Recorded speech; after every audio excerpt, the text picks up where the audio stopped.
Hello mga friends. So mayroon tayong bagong topic ngayon.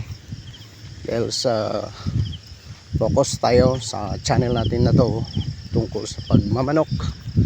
At saka ibibigay rin natin sa other channel of ours ang paksang ito. Kung alam nyo, ang other channel of mine, which is A period capital, that is capital A period, then C period, then Gallego. Yun ang other channel of ours.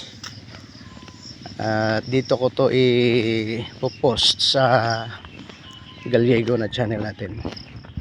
Okay, so ang pag-usapan natin ay kung paano mo maging business ang cockfighting. So dito, so very simple lang. Pag pumunta kayo sa sabungan, ito lang ang gagawin mo. So for example, pag mayroon kayong dalang 3 manok, ito ang gagawin mo. Mostly dito sa atin na tatalo tayo sa pustahan dahil sa naakit tayo sa pagpusta ng malaking pusta doon sa manok na nakita natin na magandang pumalo, magandang maglaro sa sa larangan ng labanan.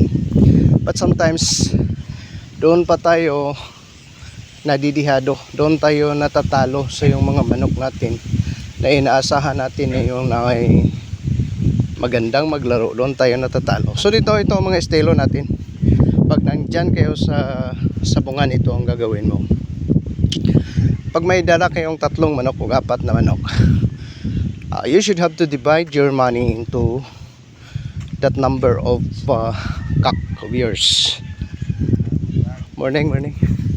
So ang gagawa natin ay, so for example, 3 manok mo, then you have your capital of 30k. So for example, yung 30k mo, di-divide mo yon sa 3 manok. 3 manok, you have to divide it into 3. So you have your 30k every fighting cock, 10k every cock, every fighting cock. So dito, dyan mo isasagawa ang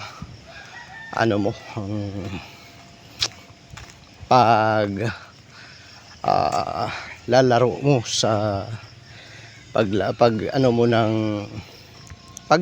kayo.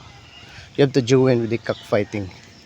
Pag hindi kasi kayo, sometimes 3 hits mo, pag natalo ang pangalawa, wala na, mayroon na ng, so for example, nagpusta ka ng 10k, nanalo 20 ka, 20 mo, pangalawang kak, pag natalo, wala na,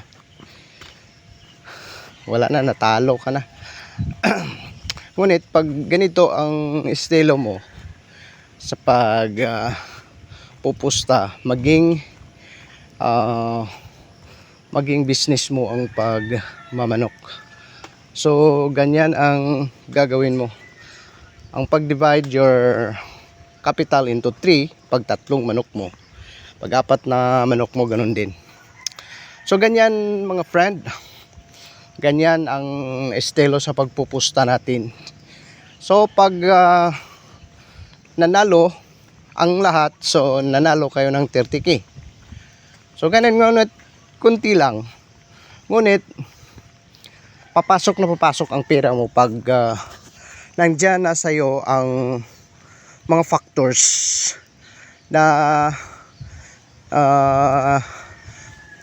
which contribute to your to getting to win of the competition. Ganyan lang na. So i-divide mo into 3, pag 4 divide into 4 ay yung capital mo. So dito hindi kasi lahat, kahit gaano man ka kahit gaano man ka bagsik yung mga breeding mo, hindi talaga lahat nananalo.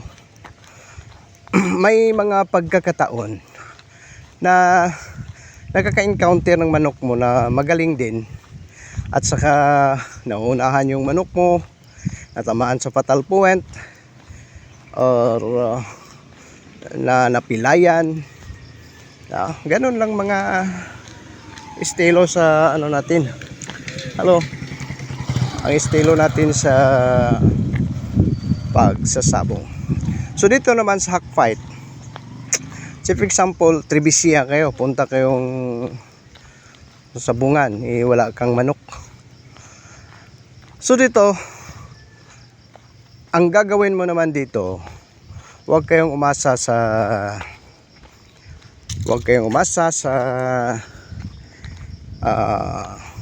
galing mo sa pagpili ng manok, but ang gagawin mo ito. So kailangan kasi dito sa atin na mapira natin ang sabong, my friend.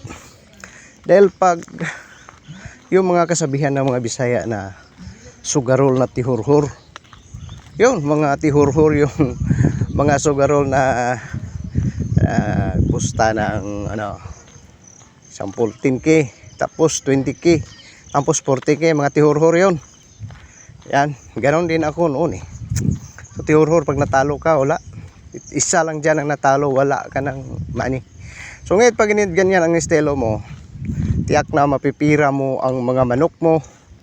Ang pagsasabong, kung tiningnan mo lahat na dito ang mga pinost ko rito, what are the different factors to contribute for your getting to win all the competition. Okay, dito naman pag wala kang manok, sasabihin natin to. Pag wala kayong manok, pumunta kayong sabungan na wala kayong manok. Ito ang gagawin mo. Okay. Ang gagawin mo nito, alam mo naman na mayroong mga breeders na maganda ang mga ano nila, winning line, di ba? Alam mo na 'yon. Mayroon talaga mga breeders na minsan lang ang mga breeding nila na natatalo. Mostly panalo. Yung titingnan mo yung mga breeders na mostly sa mga manok nila ay panalo. Yun lang ang bantayan mo. Yun ang gagawin mo. Huwag ka nang pumusta kaya sa ibang mga manok. Tandaan mo yun. Saan ba sila? O nandyan ba? Nandyan. O yun lang ang manok niya ang tandaan mo. Kung sino sa kanila ang mga breeders na alam mo, na mga magagandang breeders, doon ka na lang pumili. You have to make sure na hindi ka nagkakamali sa dahil maraming dyan kayo sa sabungan na wala kayong manok. Ito ang gagawin mo. Pumili, tandaan, pag tinandaan mo na yung mga breeders na magaling, ang mga breeding nila minsan lang nataro, yun na ang tatandaan mo. Diyan ka na sa kanila pumusta. Yun pa rin ang gagawin mo. Yun pa rin ang gagawin mo sa capital mo. So for example, mayroon ka ng money dyan na 100k. Pag mayroon ka ng money na 100k, you can divide it into 5 or you can divide it into 10, ganyan. So after dividing it into 10, which means mayroon kayong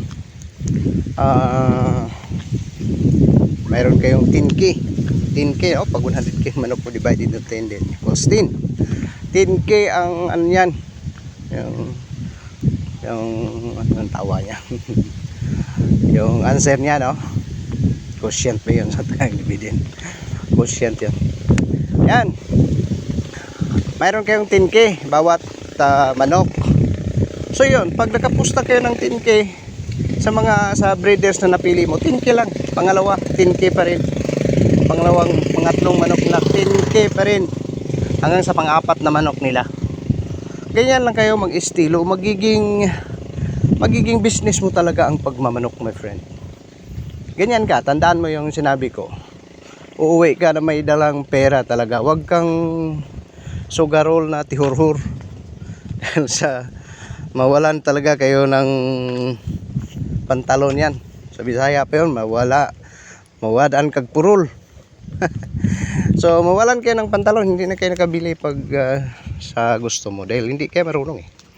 So ngunit pang ganun ka, ang estilo mo sa sasabong, tiyak na magiging business mo yan ang sasabong. And the other way, wag mong ibuhos ang time mo sa sugal dahil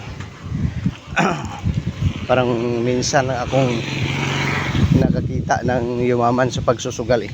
Unless pag talagang matalino ka talaga sa pagsusugal, ganyan lang, ganyan gagawin mo. Okay, so marami pa akong dapat tips bibigay sa inyo, kaso lang naglalakad tayo. I cannot concentrate well, kaso lang naisipan ko itong ibigay sa inyo eh. So my friend, titingnan mo ang lahat ng mga post ko sa A period, capital C period, then Gallego. Dalawa yun, pare-pareho yun. A period, C period, Gallego. Pareho ang pangalan yon. At saka itong Gallego na channel na tingnan mo ngayon. So dito, sabay tayong umangat dahil dito my friend, in reality, ito, dudugtungan muna natin ng konti. In reality my friend, tinago-tago nila itong mga sekreto na to eh. Yung mga iba, dahil siguro mga 1% lang yung yumaman sa sugal, tinago-tago nila to eh, mga sekreto. Ngunit dito sa channel natin, dinidivulge natin ang mga sekretong ito, pinaalam natin sa inyo, and how I wish na nakatulong ako sa inyo. Medyo malapit na tayo sa destination natin. Malapit na tayo sa destination natin, so just have to end up with this